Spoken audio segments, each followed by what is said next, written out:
ಕಿತ್ತೂರು ರಾಣಿ ಚೆನ್ನಮ್ಮ, ವೀರರಾಣಿಯ ಸಾಹಸಗಾಥೆ. ಕಿತ್ತೂರು ರಾಣಿ ಚೆನ್ನಮ್ಮ ಕರ್ನಾಟಕದ ಸಶಕ್ತ ಮಹಿಳಾ ಸ್ವಾತಂತ್ರ್ಯ ಹೋರಾಟಗಾರಿಯರಲ್ಲಿ ಪ್ರಮುಖ ವ್ಯಕ್ತಿ. ಬ್ರಿಟಿಷರ ವಿರುದ್ಧ ಹೋರಾಡಿದ ಪ್ರಥಮ ಮಹಿಳಾ ನಾಯಕಿಯಾಗಿ ಅವರು ಭಾರತದಲ್ಲಿ ಸ್ವಾತಂತ್ರ್ಯ ಸ್ಫೂರ್ತಿಯ ಪ್ರೇರಕ ಶಕ್ತಿಯಾಗಿ ಗುರುತಿಸಿಕೊಂಡರು. ಕಿತ್ತೂರು ಇತ್ತೀಚಿನ ಬೆಳಗಾವಿ ಜಿಲ್ಲೆಯಲ್ಲಿ ಇರುವ ಸಣ್ಣ ರಾಜ್ಯ. ಚೆನ್ನಮ್ಮನ ಜನನ 1778ರಲ್ಲಿ ಕರ್ನಾಟಕದ ಸಣ್ಣ ಹಳ್ಳಿಯೊಂದರಲ್ಲಿ ಜನಿಸಿದ ಚೆನ್ನಮ್ಮ ಬಾಲ್ಯದಿಂದಲೇ ಧೈರ್ಯಶಾಲಿಯಾಗಿದ್ದರು. ಮಲ್ಲಯುದ್ಧ ಮತ್ತು ಕುದುರೆಸವಾರಿಕೆ ಕಲಿಕೆ, ಮಕ್ಕಳಿಗೆ ಸಾಮಾನ್ಯವಾದ ಆಟಗಳ ಜತೆಗೆ ಚೆನ್ನಮ್ಮ ಯುವ ವಯಸ್ಸಿನಲ್ಲಿಯೇ ಹೋರಾಟದ ಕಲೆಗಳನ್ನು ಕಲಿತರು.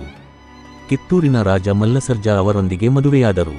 1816ರಲ್ಲಿ ಮಲ್ಲಸರ್ಜ ಸಾವನ್ನಪ್ಪಿದ ನಂತರ ಅವರ ಪುತ್ರ ಶಿವಲಿಂಗಪ್ಪನನ್ನು ಕಿತ್ತೂರಿನ ರಾಜ್ಯದ ಗದ್ದುಗೆಗೇರಿಸಲಾಯಿತು.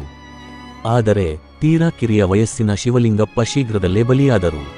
ರಾಜ ಸಂತುತಿ ಹೊಂದಿಲ್ಲದ ಕಾರಣ ಬ್ರಿಟಿಷರು ಡಾಕ್ಟ್ರಿನ್ ಆಫ್ ಲ್ಯಾಬ್ಸ್ ನಿಯಮದಡಿ ಕಿತ್ತೂರನ್ನು ತಮ್ಮ ನಿಯಂತ್ರಣಕ್ಕೆ ತೆಗೆದುಕೊಳ್ಳಲು ಪ್ರಯತ್ನಿಸಿದರು.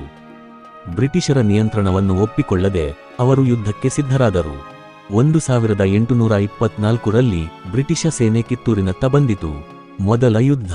ಚೆನ್ನಮ್ಮ ಮತ್ತು ಅವರ ಸೇನಾಪತಿ ಅಮೃತರಾವ್ ಮಾರ್ಗದರ್ಶನದಲ್ಲಿ ಕಿತ್ತೂರಿನ ಸೈನಿಕರು ಬ್ರಿಟಿಷರಿಗೆ ಭಾರೀ ಹೊಡೆತ ನೀಡಿದರು.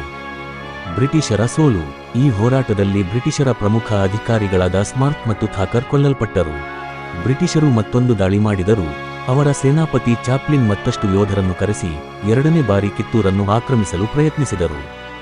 ಈ ಬಾರಿ ಕೂಡ ಚೆನ್ನಮ್ಮ ಧೈರ್ಯದಿಂದ ಹೋರಾಡಿದರು. ಆದರೆ ಕಿತ್ತೂರಿನ ಕೆಲವು ವಂಚಕ ರಾಜಮಂಡಳಿಗಳು ಬ್ರಿಟಿಷರಿಗೆ ಬೆಂಬಲ ನೀಡಿದರು.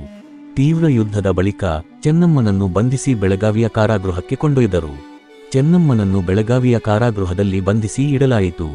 ಸೆರೆಮನೆಯಲ್ಲಿದ್ದರೂ ಬ್ರಿಟಿಷರ ವಿರುದ್ಧ ತಮ್ಮ ಹೋರಾಟದ ಸಂಕೇತವಾಗಿ ಮುಂದುವರೆದರು.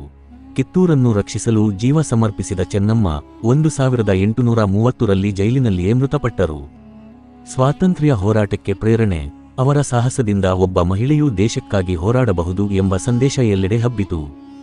1857ರ ಸಿಪಾಯಿಗಳ ದಂಗೆ ಸೇರಿದಂತೆ ಹಲವಾರು ಸ್ವಾತಂತ್ರ್ಯ ಹೋರಾಟಗಳಿಗೆ ಅವರ ಹೋರಾಟ ಸ್ಫೂರ್ತಿಯಾದಿತು.